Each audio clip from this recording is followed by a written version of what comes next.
Hello guys and welcome to my craft desk. Tatiana is here with you today with a fun three-dimensional spring project. So happy you've joined me today and hope you like this video. To start, I decided to work on the background and chose bokeh stencil from Newton Nook Designs. This stencil actually comes as a bundle and has two different layers, which make so fun to create infinite patterns. I placed the layer number 1 on a piece of a light blue cardstock and started blending tumbled glass distress ink on top. Since I want to give more dimension to the pattern, I shifted the same first layer and coming back with a more bright blue pink, which is Mermaid Lagoon. And now I'm switching to the layer number 2 and working with a plain wine embossing paste.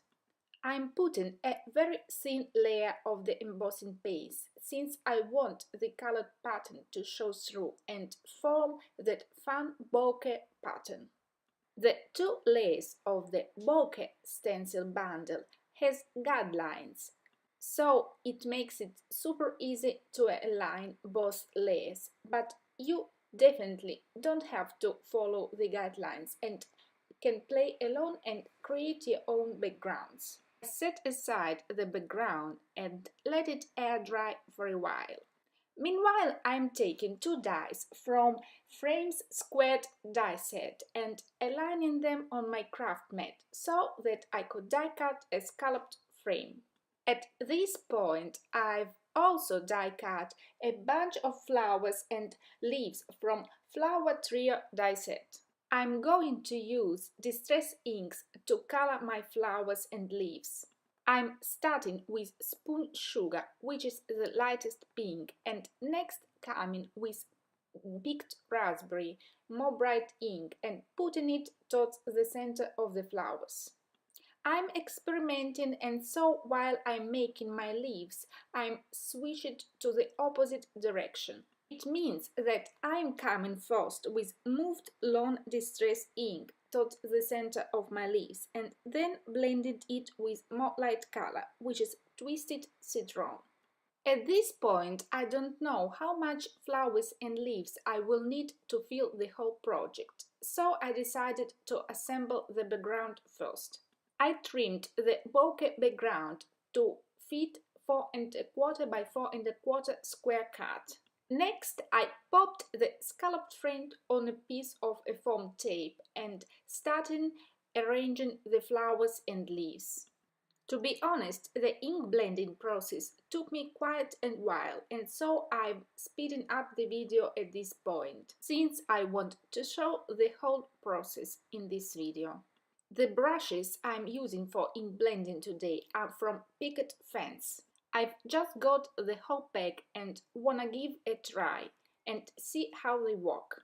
I need to test them more before telling you my impressions, but meanwhile I'm very satisfied with the small size of some brushes, since they allow to add more color to some small spots.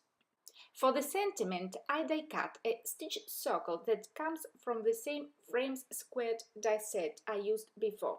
Since I'm working with vellum, I literally put tons of anti-static powder to prevent the embossing powder to stick where I don't want it. I stamped the matching flower sentiments from Flower Fringe Stamp Set with VersaFine Onyx black ink and then heat embossed it using a clear embossing powder. Finally, I can start assemble all the elements. First, I'm working with different layers of flowers and taking my multi-medium liquid glue to assemble different layers. I also use this liquid adhesive to add different flowers and leaves on the raised scalloped frame. Meanwhile, I'm adding some foam tape to glue the elements that go directly on the cut front. Finally, I'm switching to a couple of clear glue dots and put them behind the heat embossed sentiments to keep the vellum circle nice and clear. Finally, this lovely spring card is finished. I really love all the dimension and colors on it. Thanks so much for stopping by. I really appreciate all your love and support and have a great day. Bye.